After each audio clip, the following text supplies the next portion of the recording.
अस्सलाम वालेकुम। तुम्हें लगता है दुनिया में मुल्क गिनना आसान है, लेकिन अगर किसी स्कूल के टीचर से पूछ लो या किसी गवर्नमेंट के ऑफिसर से पूछ लो या फिर गूगल पे सर्च कर लो, तीनों को जवाब मुख्तलिफ होंगे। क्यों?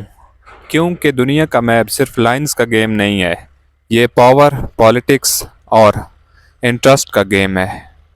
आज की वीडियो के बाद तुम दुनिया का मैप कभी भी सीधा नहीं देख पाओगे।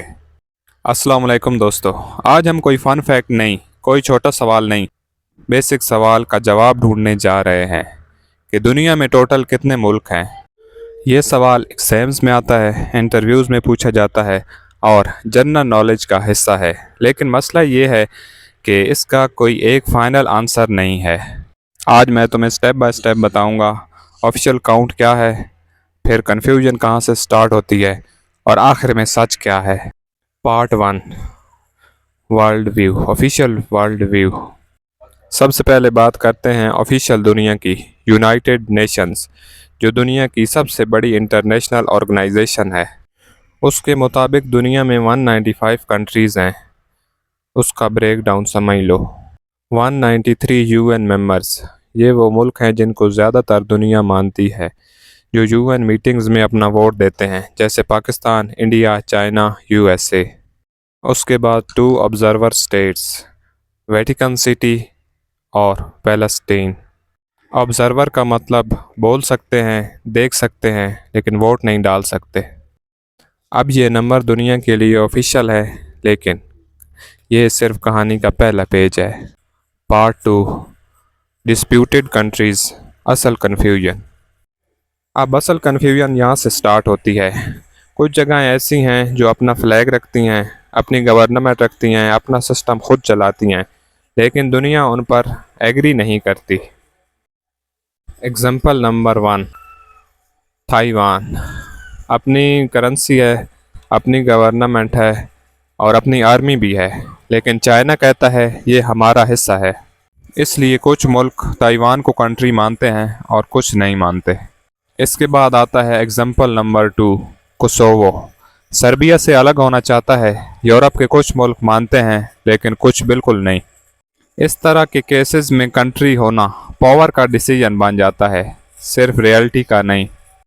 इसलिए जब कोई कहता है कि दुनिया में 200 से ज़्यादा मुल्क हैं, तो वो गलत भी नहीं होता। Part 3, territories and special regions. अब आते हैं उन जगहों पर जो लोग अक्सर इनको मुल्क समझ लेते हैं। हांगकांग, अलग सिस्टम, अलग लॉज, लेकिन ऑफिशियली चाइना का हिस्सा है। ग्रीनलैंड, एरिया बहुत बड़ा और कल्चर अलग है, लेकिन ऑफिशियली डेनमार्क का हिस्सा है। प्यूर्टो रिको, अपनी आइडेंटिटी, लेकिन यूएसए का टेरिटरी।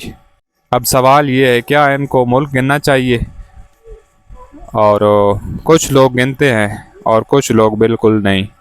इसलिए जब तुम कोई वर्ल्ड मैप देखो, किसी में 230 कंट्रीज़ होते हैं और किसी में 195, और दोनों ही अपनी जगह पे सही हैं। पार्ट 4, मुल्क होता क्या है। अब कंट्री होने के लिए ऑफिशियली चाहिए ज़मीन, आवाम, गवर्नमेंट और इंटरनेशनल पहचान, लेकिन दुनिया फेयर नहीं है। अगर तुम पावरफुल हो तुम कंट्री, और अगर तुम कमज़ोर हो तो तुम डिस्प्यूटेड। इसलिए दुनिया का मैप जियोग्राफी से ज़्यादा पॉलिटिक्स दिखाता है।